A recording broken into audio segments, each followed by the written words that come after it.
Oi pessoal, meu nome é Thalita, sejam bem-vindos a mais um vídeo aqui do canal. No vídeo de hoje, nós vamos conhecer os feriados do calendário coreano.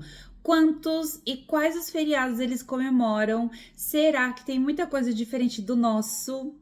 E se você ainda não é inscrito no canal, se inscreve e ativa seu sininho, não vai ficar de fora de nenhuma novidade.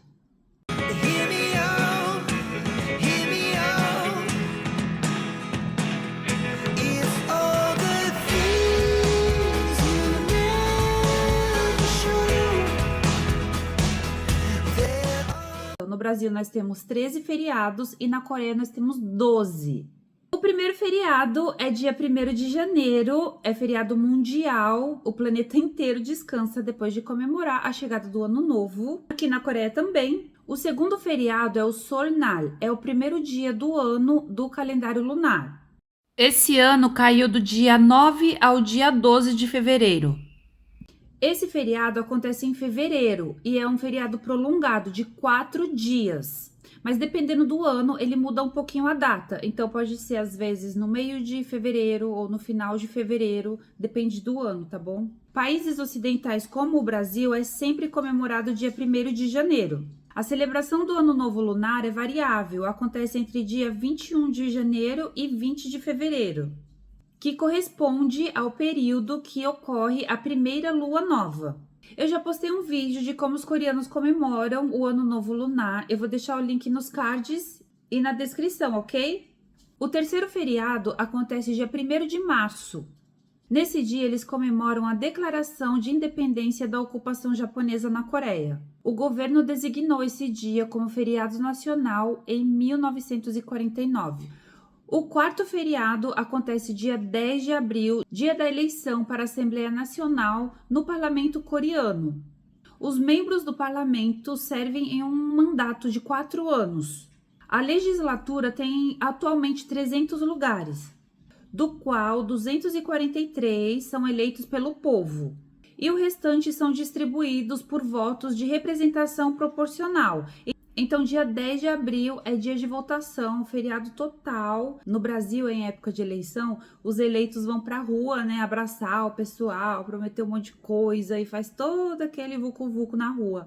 Aqui, gente, é bem silencioso, sabe? Época de eleição. Às vezes você vê o político, tipo, em uma saída de metrô, andando em um carro parado, em um lugar na rua, mas ele fica quieto, falando algumas coisas e as pessoas vão passando. Ele não vem assim abraçar e ficar falando assim muito perto das pessoas. Ele fica no canto dele falando e as pessoas vão passando. É bem diferente aqui.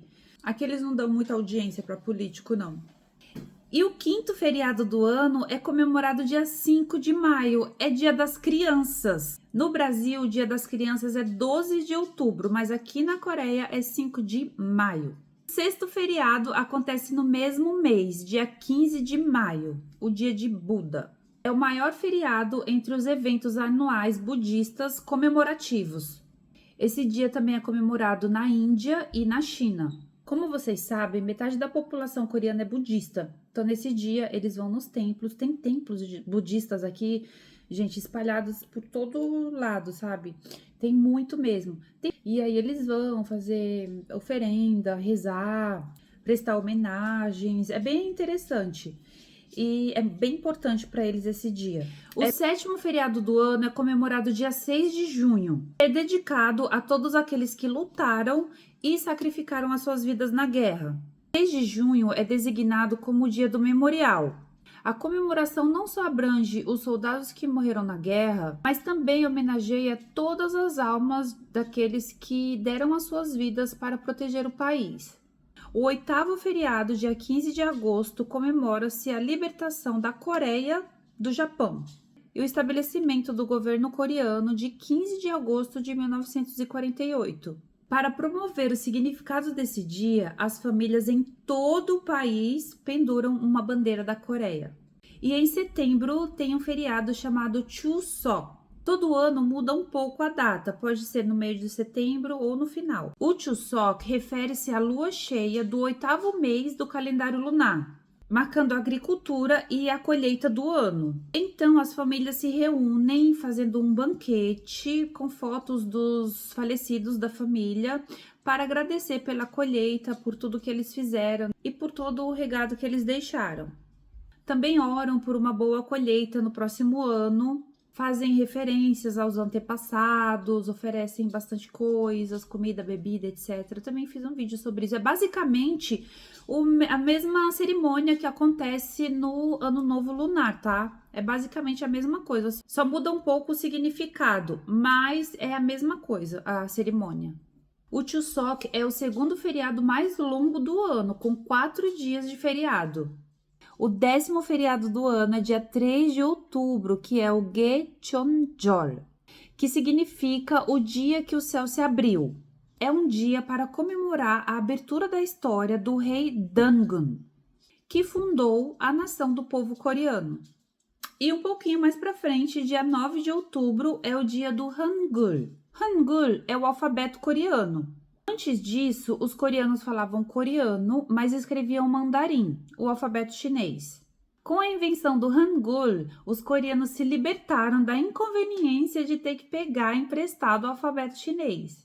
Com o Hangul, os coreanos se tornaram capazes de se expressar livremente, com aspectos muito importantes como cultura, agricultura e política, fazendo assim muitos progressos. E o último feriado do ano é o Natal, dia 25 de dezembro, mas aqui na Coreia, pessoal, eles não comemoram o Natal como nós no Brasil. No Brasil, nós reunimos toda a família e fazemos aquele banquete, trocamos presentes. Aqui na Coreia eles não fazem isso, as famílias não se reúnem para jantar e trocar presentes e toda aquela coisa. Geralmente assim no Natal você vê uma casa ou outra com pisca-pisca, decoração de Natal assim na rua, mas em casa mesmo eles não comemoram muito. O que acontece é que muito no Natal são os casais de namorados, eles comemoram juntos o Natal, então eles viajam ou fazem alguma coisa juntos no fim de semana, sempre fazem alguma coisa em casal no Natal, aí trocam presentes e tudo mais, mas em casa mesmo, família, e não acontece muito. As datas que eles fazem isso, de reunir a família e celebrar e comer junto, são no Solnar, que é em fevereiro, o primeiro ano do calendário lunar, e no Chuseok, que é em setembro. São as duas datas que eles se reúnem com a família para celebrar, comer e tudo mais. Mas no Natal, não. Então, o Natal é o último feriado do calendário coreano. Me contem se vocês gostaram de conhecer um pouquinho sobre o calendário coreano e o que vocês acharam mais interessante. Então é isso, pessoal. Espero que vocês tenham gostado e até o próximo vídeo. Popó!